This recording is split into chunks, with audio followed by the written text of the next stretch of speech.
Welcome back. રાજકોટમાં વિજ્ઞાન જાથાના નિશાને હવે આગાહીકારોની આગાહી પર વિજ્ઞાન જાથાએ ઉઠાવ્યા છે સવાલ। જૂનાગઢના સંમેલનમાં કરાયેલી આગાહીઓને ગણાવી છે બેબુનિયાદ। 47 આગાહીકારોની વાવણીલાયક વરસાદની આગાહી પર સવાલ ઉઠાવવામાં આવ્યા। કોઈ પણ એ યંત્રો વગર મનમાં આવે તેમ આગાહીઓ કરી હોય તેમ જયંત પંડ્યા જણાવે છે।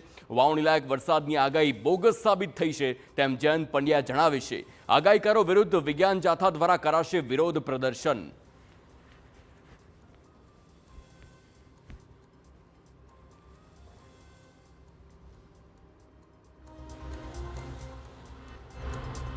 ભેગા થયા હતા। તાજેતરમાં જૂનાગઢમાં 47 આગાહીકારો ભેગા થયા હતા અને વરસાદનો વર્તારો કર્યો કે 25મી મેથી 31 મે સુધી વાદળા એક્ટિવ થઈ જશે અને પ્રી મોન્સૂન થશે। 6 જૂનથી 11 જૂન સુધી જાહેરાત કરી કે વાવણી લાયક વરસાદ, પછી બીજા તબક્કામાં આખા ગુજરાતમાં વાવણી લાયક વરસાદ સદંતર ખોટું અને બેબુનિયાદ થયું છે અને બોગસ સાબિત થયું છે।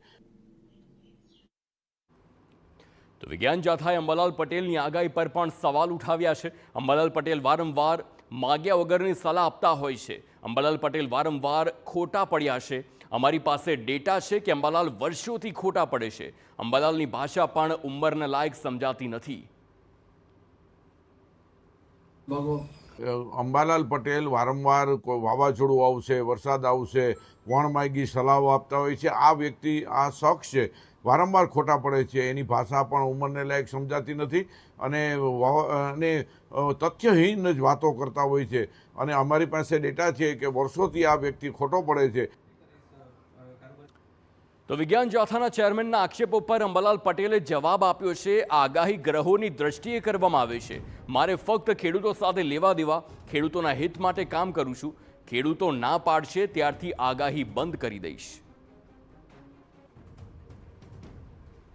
અમારે ખેડૂતો સાથે લેવા જે દિવસે ખેડૂતો એમ કહે છે કે આગાહીથી અમને ફાયદો થતો નથી તો અમે આગાહી બંધ કરીશું, કારણ કે અમારી સર્વિસ જે છે એ ખેડૂત રિલેટેડ છે અને એ ખેડૂતના ખેતરમાં જઈ અને અમે પ્રશ્ન પૂછતા કે આ વરસાદ બરાબર, આ પાક કેમ બરાબર થયો નથી, ત્યારે ખેડૂતો કહેતા કે સાહેબ વરસાદ બરાબર થયો નથી। ત્યારથી તમારા મનમાં પ્રશ્ન હતો કે આ વિદ્યા કેમ પ્રાપ્ત ના કરે। એટલે અમે લાંબા પ્રવાસમાંથી આ બાબતનું પુસ્તક લઈએ અને એમાંથી મનોમંથન કરીને આ બાબતે ખેડૂતોએ જાથાવાળાને જવાબ આપવો જોઈએ। મારે શા માટે જવાબ